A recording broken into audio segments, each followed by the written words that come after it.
Monday 8th of February. This is a small piece of land where we are going to set up some no-dig beds, inshallah. It's been a few days since it was cultivated, and the swale where these couple of trees are was leveled because it wasn't leaving enough space on the east side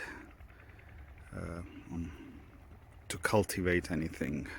It was not accessible. It was kind of a poor design. It's the first time ever I did that, so it was kind of a poor design, but inshallah we're going to rectify it. So what I've done here now, I'm putting some stakes in the ground.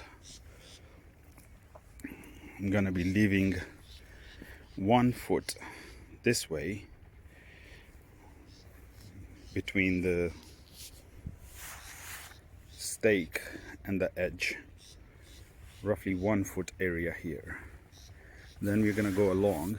The bed I'm trying to install here is a 4 foot bed, and the idea behind it is that generally human arm is about 2 feet, so I can access the bed half from this side, and the other half of the bed I can access from the other side. Here on this side I'll be leaving somewhere around 2 feet, which would be roughly this mark here. So the idea is that one side of the bed you can just go and do whatever you need doing by foot, and other side you leave more space that you can bring in a wheelbarrow to either haul stuff in or out, and that wheelbarrow coming here would help this bed and this bed. So I'm just gonna put a string around these stakes now, which is gonna give us even a better idea, and then I'm gonna start lifting some soil from this side to go on top to make a small swale kind of situation in here, so we can water this area here in the path, and that can soak up. And the same goes on the other side, where I'm going to be leaving 1 foot of space, so we water there and that can soak into the bed.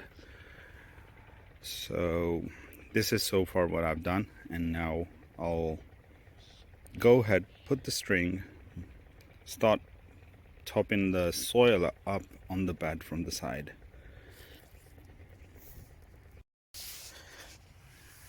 And I'm not sure what this grass is called, but the root looks nasty in the sense that it's going to be quite difficult to eradicate. I'm not bothered about rest of the greens going into the bed because they're going to die off and become food, but don't want this kind of roots to go in. I'd like to pick them up as much as I can, but obviously it's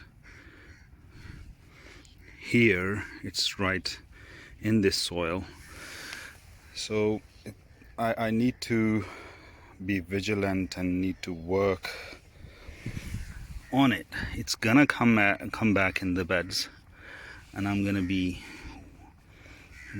needing to weed it every now and then, well, to stay on top of it if I want to succeed here. So this is it now. I'm lifting the soil from the side, topping it here. Hopefully that's going to bring it up a little, raise the level of the bed a little. I don't want to raise it too much because we are in semi-arid and we don't get that much rains. In temperate climate you can have it as high as you like, up to 1 foot or 2 feet high, but here in semi-arid would much rather keep it low. So I'll carry on with the rest of it now. This is how it looks like right now. These two are going to serve as paths as well as waterways for our beds. So this is how it looks right now. We'll level it off and then put cardboard on it and then put compost. And then we'll plant within these beds. We'll learn from our mistakes. I'm not sure 4-foot wide bed is good enough for semi-arid, but we'll learn along the way and we'll adjust accordingly.